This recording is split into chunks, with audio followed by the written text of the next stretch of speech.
तो hey guys, मैं dragon ball super दोबारा देख रहा था तो मैंने सोचा क्यों ना इसके एक्सप्लेनेशंस भी डाल दूं। तो आज के वीडियो को स्टार्ट करते हैं। माजिम्बू की शैतानी ताकतें और नापाक इरादों के बावजूद भी गोकू और वेजिटा उसको हराने में कामयाब रहे। गोकू ने एक बहुत बड़े स्पिरिट बॉम्ब के साथ माजिम्बू का नामो निशान मिटा दिया और उसके 6 महीने बाद सैंडोन की मदद से सारे धरतीवासियों की याददाश्त मिटा दी गई। तो एपिसोड की शुरुआत में हमें दिखाया जाता है जो अपना गोकू है वो ट्रैक्टर चला रहा होता है और खेती कर रहा होता है, पर तभी उसका जो ट्रैक्टर है वो अचानक से रुक जाता है। एंड दोस्तों वो देखता है कि जो उसका ट्रैक्टर आगे बढ़ ही नहीं रहा।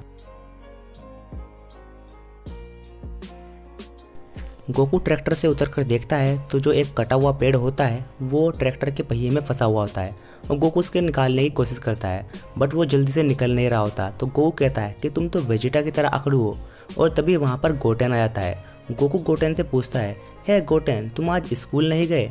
तभी गोटेन रिप्लाई करता है कि डैड, आज तो संडे है।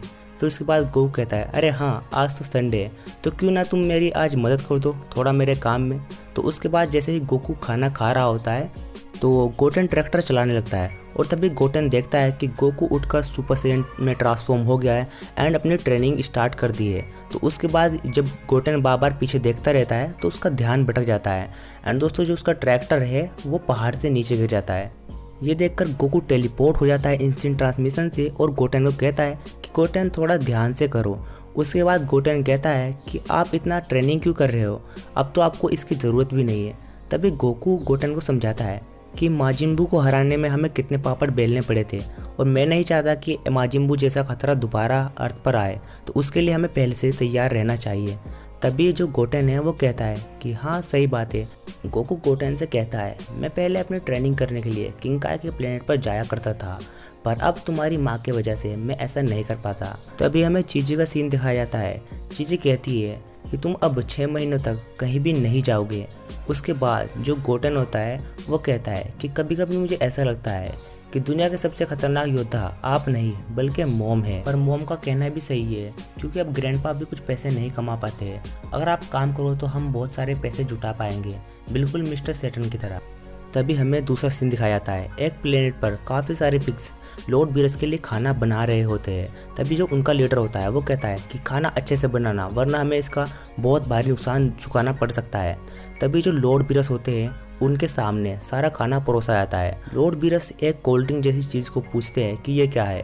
तभी एक पिग जवाब देता है कि ये है शराबे जन्नत। तभी लॉर्ड बीरस कहते हैं कितना बड़ा और अजीब नाम है, पर जैसे ही लॉर्ड बीरस उसको खाते हैं लॉर्ड बीरस को वो पसंद नहीं आता। जो पिग्स के लीडर होते हैं वो कहते हैं कि क्या आपको ये पसंद आया है, मतलब हमारा प्लेनेट अब बच जाएगा। तभी लॉर्ड बीरस कहते हैं कि ये अच्छा तो था, पर इसमें थोड़ा तेल ज़्यादा था और तेल से मेरा मोटापा बढ़ सकता है और मैं नहीं चाहता कि मेरा मोटापा बढ़े। लॉर्ड बीरस को खाना अच्छा लगता है, इसी वजह से लॉर्ड बीरस उनका सिर्फ आधा ही प्लेनेट को डिस्ट्रॉय करते हैं। उसके बाद दिखाया जाता है हमें मिस्टर सैटर्न, जो कि बहुत ज़्यादा पॉपुलर हो रहे होते हैं क्योंकि उन्होंने धरती को जो बचाया था। सारे न्यूज़ रिपोर्टर्स उनसे इंटरव्यू ले रहे होते हैं कि सर आपने कैसे इस धरती को बचाया। तभी मिस्टर सैटर्न कहते हैं कि दुश्मनों, मैं तुम्हें चुनौती देता हूँ, कोई भी शैतान आके मुझसे लड़ सकता है। ये मिस्टर सैटर्न की खुली चुनौती है। मतलब मिस्टर सैटर्न बहुत बड़ी बड़ी फेंक रहे होते हैं। तभी वहाँ पर ऊब आ जाता है। ऊब कहता है कि मुझे भूख लगी है, मुझे खाना दो। तभी न्यूज़ रिपोर्टर्स कहते हैं कि ये कौन है जो आपसे इतनी बदतमीजी से पेश आ रहा है। तभी जो मिस्टर सैटर्न है वो बहाना बनाते हैं कि ये दूसरे प्लेनेट से आया हुआ एक योद्धा है जो कि मुझसे ट्रेनिंग लेने आया है। एंड जो सारे न्यूज़ रिपोर्टर होते हैं वो चौंक जाते हैं कि जो मिस्टर सैटर्न है वो अलग अलग प्लेनेट्स पर भी मशहूर है, मतलब वो बहुत ज़्यादा पॉपुलर है। तभी मिस्टर सैटर्न और बहुत ज़्यादा फेंकते हैं और जो ऊब है उससे लड़ाई करते हैं कि जाओ मैं तुम्हें बाद में ट्रेनिंग दूंगा। और ऊब भी बहुत ज़्यादा गुस्से से मिस्टर सैटर्न को देख रहा होता है, बट ऊब वहाँ से चला जाता है। और जैसे ही जो मिस्टर सैटर्न है वो न्यूज़ को कवर करके जाते हैं तो वो उसकी मतलब मालिश कर रहे होते हैं। वो कहते हैं ऊब मेरी बात मान लिया करो। और उसके बाद ऊब कहता है कि मुझे भूख लगी है, मुझे खाना दो, मुझे चॉकलेट दो।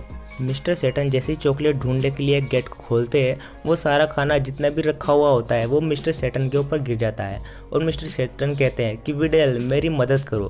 तभी हमें दिखाया जाता है कि जो गोहान है वो विडेल के साथ घूम रहा होता है। विडेल कहती है कि गोहान तुमको पढ़ाई के लिए यही बुक चाहिए थी ना। गोहान कहता है हाँ विडेल, तुम्हारा बहुत बहुत शुक्रिया, मुझे ये बुक काफ़ी समय से चाहिए थी। और गोहान जो होता है वो ये भी कहता है कि विडेल तुम मेरी हर चीज़ में मदद करती हो, तुमने मुझे काफ़ी सारे गिफ्ट दिए पर आज तक मैंने तुम्हें कुछ नहीं दिया। विडल कहती है अगर तुम मेरे लिए कुछ करना ही चाहते हो तो अच्छे से पढ़ाई करो और यहाँ के सबसे बड़े प्रोफेसर बनना। उसके बाद हमें गोटेन और ट्रंक्स दिखाए जाते हैं जो कि विडल की शादी के लिए उसका गिफ्ट ढूंढ रहे होते हैं। एंड दोस्तों उसके बाद वो ढूंढते ढूंढते अलग अलग दुकान पर जाते हैं, पर कोई भी गिफ्ट ऐसा नहीं होता है जो उनके समझ में आ रहा हो। कुछ गिफ्ट अच्छे होते हैं पर उनका प्राइस जो है वो बहुत ज़्यादा होता है। तभी वो सोचते हैं कि हम करें तो करें क्या। तभी जो ट्रंक्स होता है वो गोटेन को कहता है क्यों ना हम विडल के लिए कोई क्रीम ले ले, क्योंकि एक बार मेरी मॉम कह रही थी कि मैं एक क्रीम विडल को दूंगी तो क्या पता वो उसके काम आ जाए। तो उसके बाद गोटेन कहता है कि हाँ ट्रंक्स ये अच्छा आइडिया है। तो उसके बाद वो जब दुकान पर जाते हैं तो वो देखते हैं कि जो क्रीम्स होती है उनका मतलब प्राइस बहुत ज़्यादा हाई होता है। एक अंकल एक लेडी से लड़ रहे होते हैं कि तुम्हारे क्रीम के प्राइस काफ़ी ज़्यादा हाई है, इससे अच्छा तो जंगल का तालाब ही है जिसमें गर्म पानी आता है और वहाँ पर नहाकर त्वचा तरोताज़ा रहती है, तुम चाहो तो खुद ट्राई कर देख सकती हो। तभी गोटेन ट्रंक्स आकर उनसे पूछते हैं कि वो तालाब कहाँ है अंकल जहाँ पर नहाने से त्वचा तरोताज़ा रहती है। गोटेन और ट्रंक्स अंकल के बताए हुए रास्ते को फॉलो करते हैं और वहाँ पर पहुँच जाते हैं, पर वो लोग देखते हैं कि मतलब बूढ़े बूढ़े आदमी उस तालाब में नहा रहे होते हैं और वो वहीं पर गंदगी फैला रहे होते हैं। तो इस चीज़ को देखकर ट्रंक्स गोटेन से कहता है कि मेरे को ये पानी अच्छा नहीं लग रहा है तो क्यों ना हम कहीं और ट्राई करें। तो वो जाकर जंगल में दूसरी तरफ एक तालाब को देखते हैं जहाँ का पानी बहुत ज़्यादा साफ़ होता है।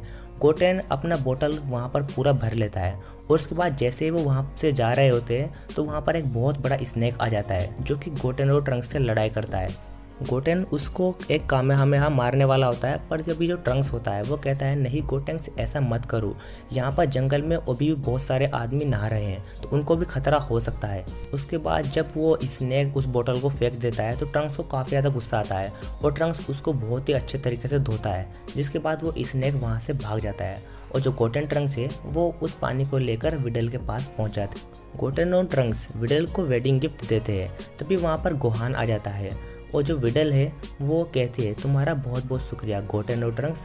गोटेन कहता है प्लीज़ विडल इसको ट्राई कर देखो।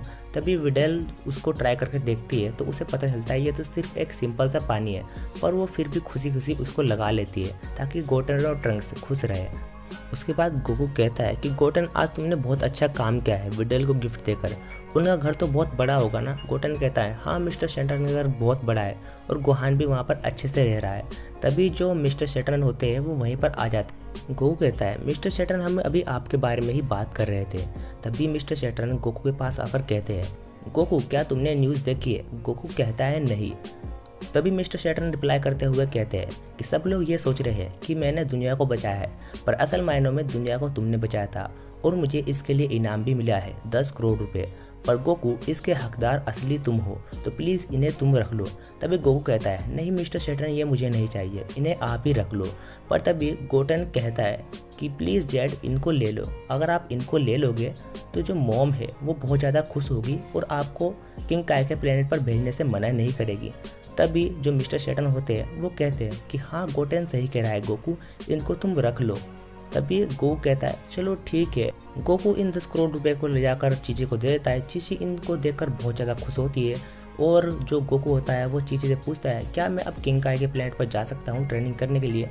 तभी चीची कहती है कि हाँ अब तुम जा सकते हो पर थोड़ा जल्दी आ जाना। और चीची ये भी कहते हैं कि अब हम अपने गोटेन को यहाँ के सबसे बड़े स्कूल में पढ़ा पाएंगे। तो उसके बाद चीची बहुत ज़्यादा खुश होती है। तभी वहाँ पर जो मास्टर ओसी है वो भागते हुए आते हैं और कहते हैं कि गोकू तुम कहाँ गए, अब हम यहाँ पर अच्छी अच्छी डीवीडी खरीद सकते हैं और पूरे साल मज़े करेंगे पूरी ज़िंदगी भर। तभी इस चीज़ को देखकर चीची को बहुत ज़्यादा गुस्सा आता है और चीची मास्टर ओसी को पीट कर घर से बाहर निकाल देती है। तभी हमें सुप्रीम काय दिखा जाते हैं और वो कहते हैं कि ओल्ड काय क्या आपने ये महसूस किया, एक और ग्रह बलि पर चढ़ चुका है। तो गाइज़ आई होप आपको ये वीडियो पसंद आया होगा। अगर वीडियो पसंद आया है तो दोस्तों चैनल को सब्सक्राइब कर देना एंड वीडियो को भी एक लाइक ज़रूर कर देना। तो मिलते हैं बाकी नेक्स्ट वीडियो में। Thanks for watching this video and channel पर आने के लिए शुक्रिया।